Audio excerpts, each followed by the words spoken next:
We are shortly going to be heading out to the desert in this bus behind me. It is the Emirates Literature Festival going on at the moment, and tonight we have the Desert Stanzas. So we'll be driving out to the exclusive desert resort called El Maha, where we have the animals that are free roaming and this beautiful picturesque desert spot where we'll be listening to 4 featured poets or reading their stanzas. We have one that is from Syria, one from Palestine, one from Lebanon, and a Jamaican who is living in London. What a diverse group of creative writers, poets. Looking forward to the evening ahead.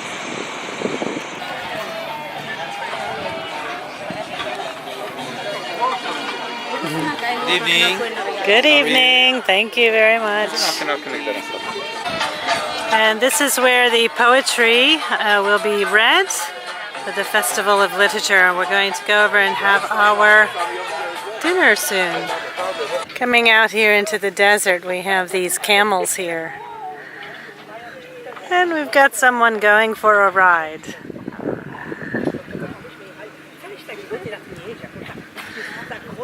They actually have camel beauty contests. And some of the camels are very beautiful. And if you see, they've got some beautiful eyelashes. And this one is much whiter. So I know when they have the camel beauty contest, the ones that win are usually the darker camels.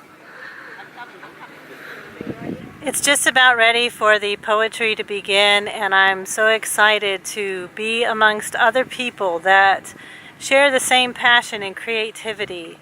As a speaker, I know that creating speeches, it comes with, having a message. I mentor many people in their speaking, and having a message and being able to craft that message, mold it, is so important to allowing us to get those creative energies out. كان من المفروض أن يكون معنا ولكن الله اختاره ليكون بجواره. This evening we will paint with words, languages, and an array of poets that we've been lucky to host. Essays. She started writing essays in English, essays with wrong punctuation, wrong verb tenses, wrong spacing, wrong spelling, with Arabic terms too typed in English and a French accent.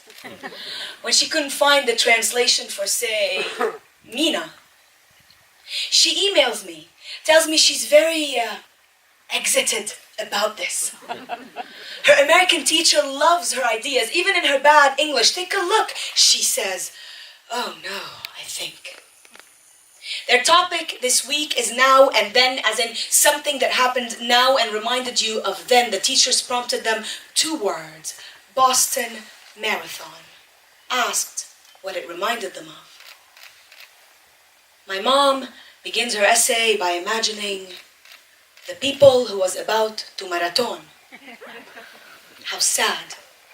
How sad it is to be about to be running to your dying. Maybe they buy a new shoes yesterday, she writes. Maybe they buy a new shoes for the marathon, she knows.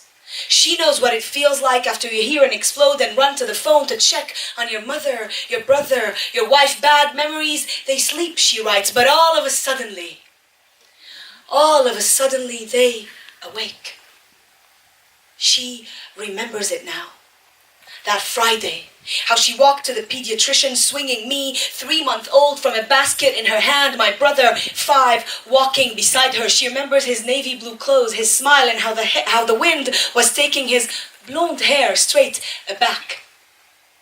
She remembers the suddenly explodes, people running, cursing this country. She remembers hiding him in her jacket. I couldn't breath, she writes. I couldn't breath.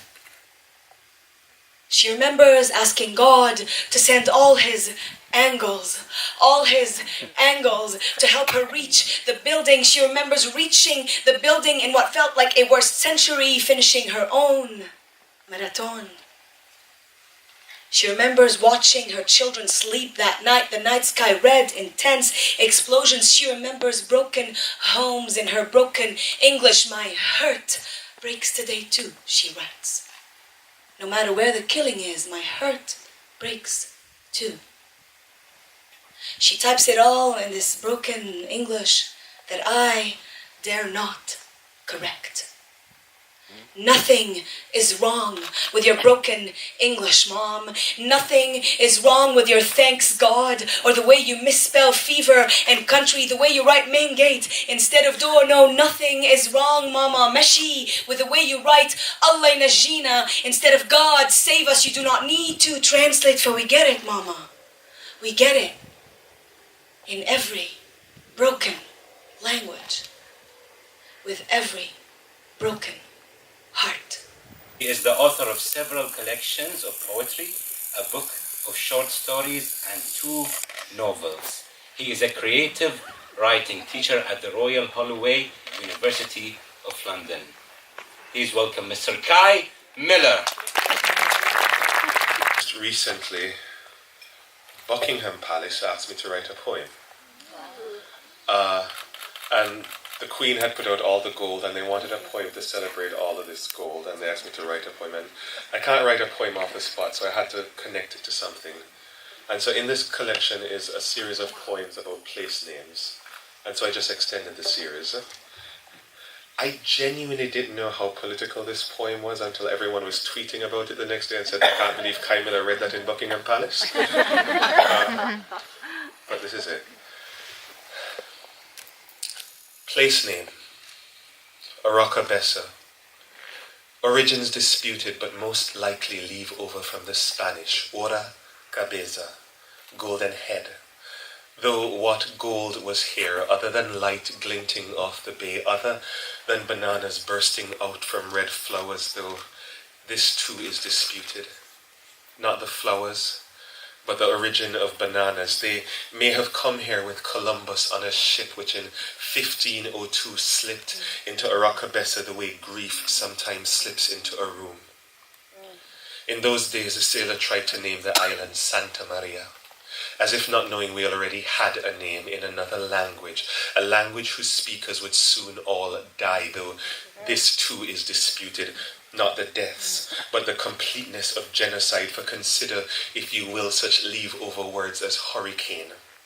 Consider barbecue. Consider Jamaica, land of wood and water, but not of gold. Could someone please go back in time and tell Columbus, in Taino there is no word for gold? Christopher Columbus, in Italiano Cristoforo Colombo, in Espanol Cristobal Colon. A teacher once told me colon is root word for colonist, and though I know that was false etymology, there is some truth to it. Aracabesa, at which place you might find such tranquil villas as Golden Ridge, Golden Cloud, Golden Eye, longtime home of Ian Fleming, who sat there on cliff's edge, the morning's breakfast brought to him by a woman named Doris, the scent of ackee and crisp fried breadfruit wafting up to his nostrils, while between his teeth he bit a number 2 pencil, all the time looking out to sea as if fishing for a story, maybe a man, an incredible man, let's call him Bond. James Bond. Who knew 007 wasn't actually British, but a barefoot boy from St. Mary, Jamaica? Like so many others, he too migrated the brutish winter, cooling his complexion down to white. Such stories. Gold finger, golden eye, the man with the golden gun. Did you never stop to wonder where all this gold came from? Did you never stop to ask what was found in El Dorado? Well, let me tell you, not a nugget, not an ounce of ore, but light, gilding the bay, and perhaps bananas, and perhaps ackee, and such language as could summon wind to capsize Columbus's ships. And if that's not gold, then what is?